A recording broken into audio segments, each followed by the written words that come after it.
país de dimensões continentais com um consumo crescente de energia.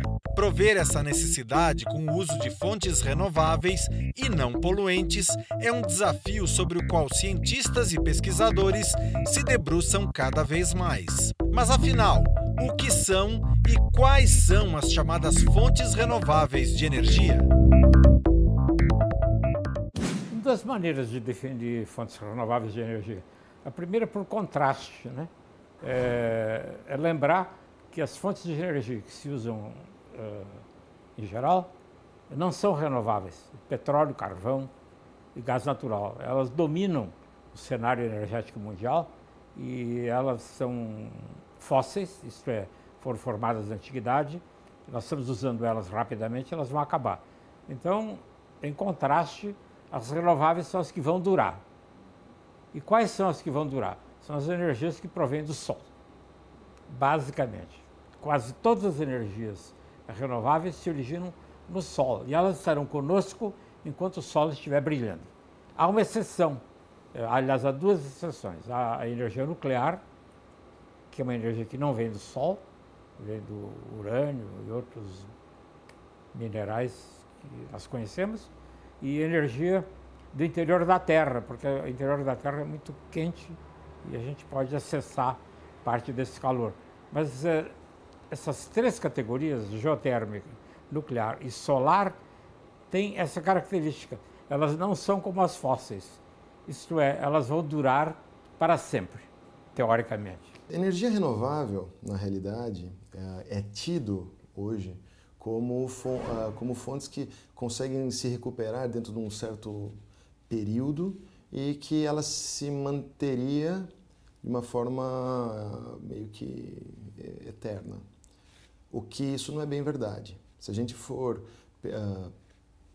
apenas respeitar a segunda lei da termodinâmica, que é a lei da entropia, que denota a irreversibilidade, que denota perdas de energia, certamente face a uma melhora na qualidade dessa energia, então a gente teria que observar essa questão da renovabilidade por um outro enfoque.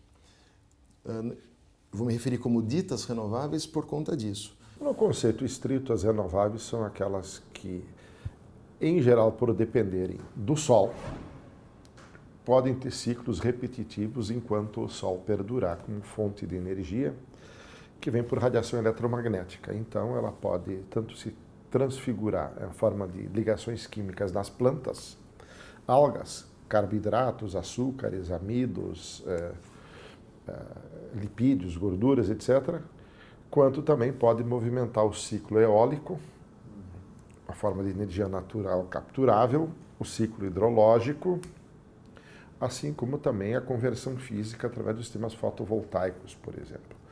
Mas também podemos entender como renováveis as energias decorrentes, por exemplo, da força gravitacional, como a energia das marés, e, de uma certa forma, também a energia geotérmica, que, então, é uma fonte razoavelmente estável ao longo da vida da Terra de calor que vem originalmente de processos nucleares e gravitacionais parcialmente. De forma que nós contrapomos estas formas de energia às não renováveis, porque as não renováveis, na verdade, são fontes originárias de processos semelhantes que foram acumuladas ao longo da história geológica da Terra, principalmente os combustíveis fósseis, como os hidrocarbonetos, fluidos, óleo, gás natural, ou mesmo carvão, que vem de outras fontes. Uma fonte, ela pode ser, essa renovabilidade dela, ela não é uma questão de um rótulo, porque nós podemos ter petróleo de uma forma renovável, desde que a humanidade usasse a quantidade que é formada, por exemplo, naquele mesmo período. Tá? E não necessariamente etanol de cana-de-açúcar vai ser renovável se nós tivermos uma erosão de solo, recurso finito, né, superior a uma taxa de gênese, né, da formação daquele solo a partir, dos minerais que compõem as rochas que deram origem ao solo. Então, essa questão de renovabilidade, normalmente ela é tratada muito numa questão rotular, mas é muito mais uma questão de comportamento de uso de fonte do que na realidade da fonte em si. As usinas hidrelétricas são peça-chave na matriz energética brasileira, respondendo por 82% da energia elétrica gerada no país. Essa matriz energética é, do ponto de vista ambiental, técnico e econômico, a melhor opção para o Brasil? Nós somos muito afortunados e, devido à grande extensão territorial do Brasil e à topografia do Brasil, nós podemos utilizar a água da chuva. A água da chuva é uma forma de energia solar, porque o sol ele vaporiza a água, ele transforma a água do mar, ele aquece a água do mar, que se transforma em vapor, que forma as nuvens. As nuvens são levadas pelo vento para os continentes, onde elas se precipitam e voltam para o mar. Ao voltar para o mar, a água que é precipitada pela chuva movimenta geradores que produzem energia elétrica. Mas ela tem origem solar, quer dizer, é o sol que aquece os oceanos e é o sol que provoca os ventos também, porque os ventos se originam do fato de que diferentes partes da Terra ou dos oceanos recebem quantidades diferentes de calor, o que gera, então, regiões de alta pressão e de baixa pressão, o que dão origem aos ventos. Poucos países do mundo, entre eles o Canadá e alguns nórdicos da Europa, mesmo os Estados Unidos também, mas relativamente não tão importante hoje por causa da enorme capacidade instalada dos Estados Unidos, poucos países do mundo tiveram, digamos assim, a possibilidade de serem dotados de um recurso natural tão relevante. O ciclo hidrológico, evidentemente, que é movimentado dentro da biosfera e dos ecossistemas pela energia do sol. Mas o aproveitamento da energia hidráulica não depende só do sol, obviamente, porque a própria interferência humana nos ecossistemas e biomas faz com que a disponibilidade das vazões hidráulicas se alterem ao longo do tempo e com o tempo.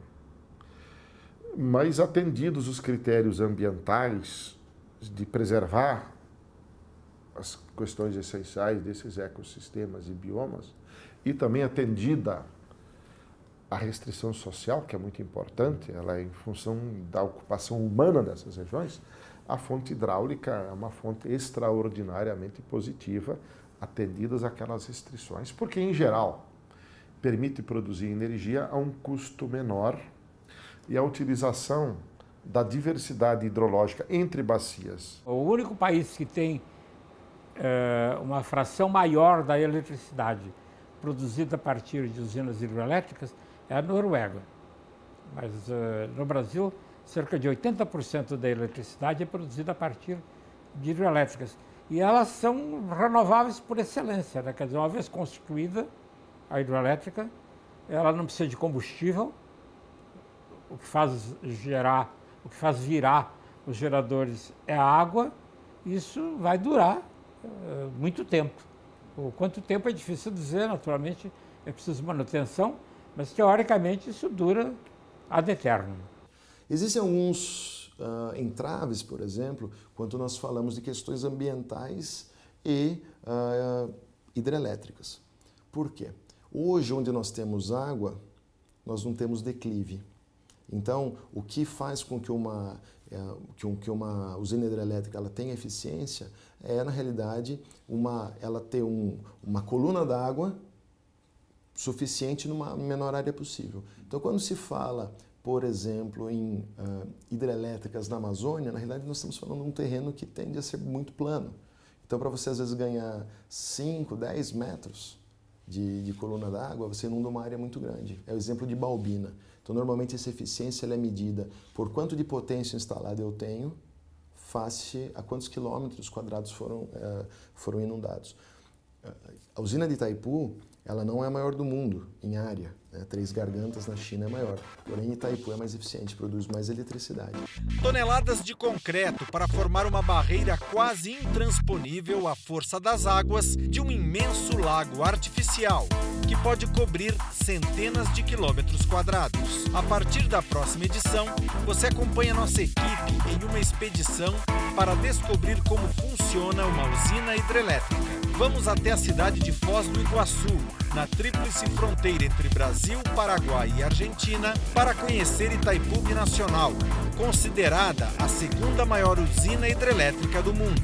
Uma verdadeira expedição por dentro desse gigante da engenharia que completa 30 anos de atividade.